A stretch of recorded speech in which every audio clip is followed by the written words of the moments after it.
So welcome back to Spray River Homestead. Today we're going to answer your top 5 questions about chicks. Not these chicks, but the beep beep beep chicks. So the first question you have is about heat. What kind of heat do I need for my chicks? This is going to kind of depend on what your situation is.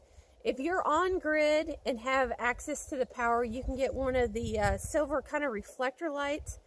They usually have a clip on the back. You can put, usually you want to use a red bulb. You can use up to 250 watts. You're just going to raise and lower your heat until you can get a thermometer to read roughly 100 degrees at your bedding level. This is before you put your chicks in.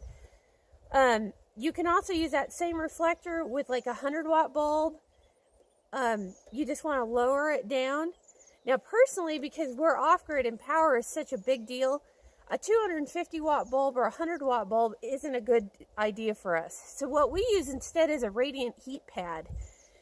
There's a couple different companies that make these. Brencia makes one. Premier Poultry Supplies, I believe it is, makes another one. We've got a couple of different models that we use here. This one's kind of dirty, but this is the Brencia EcoGlow 20. This thing will hold up to 20 chicks. It's variable in height. So all you do is you go ahead and you plug it in and you put it in, and the chicks actually come under here for warmth. The nice thing about these is they don't catch on fire. You'll see that a lot with a bulb that maybe explodes out of some of the radiant, the glow bulbs, and you'll actually kill chicks and or burn down a garage. These things don't do that. They've actually got a little bit of a, they've got a couple of different power deals in the cord that will kind of allow for surge arrestion, so they don't tend to overheat. They don't do anything like that.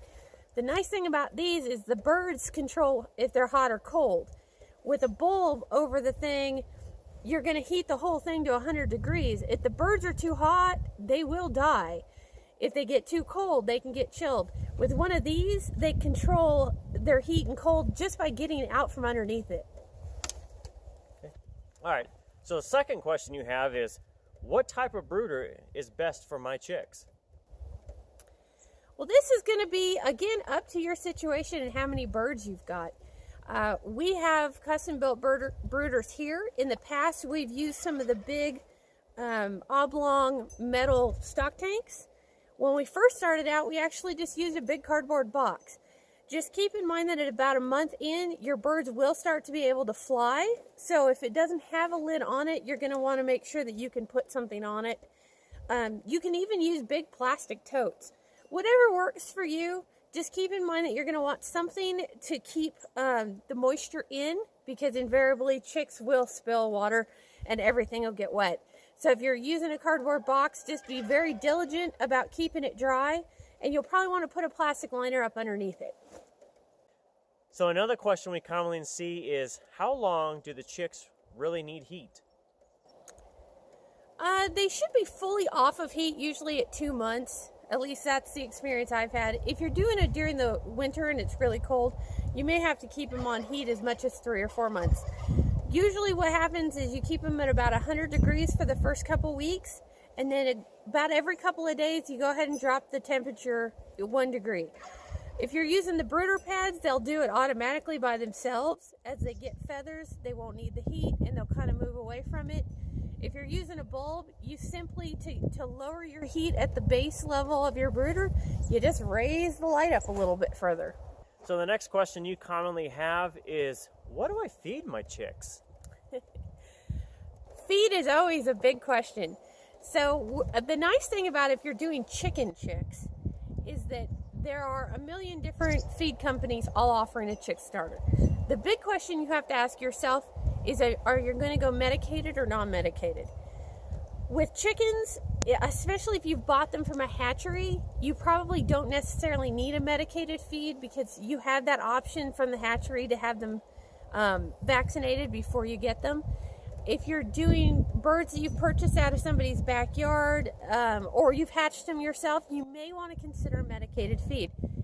If you're doing meat birds, I personally will lean away from medicated feed, because I haven't seen enough research to show exactly how long the withdrawal period on medication is. And ideally, with your meat birds, you're butchering them anywhere from 10 to 16 weeks. So for me, non-medicated, if it's just hatcheries, or if it's stuff I've hatched here, a lot of times I'm going to go ahead and get a medicated feed just to cover my bases.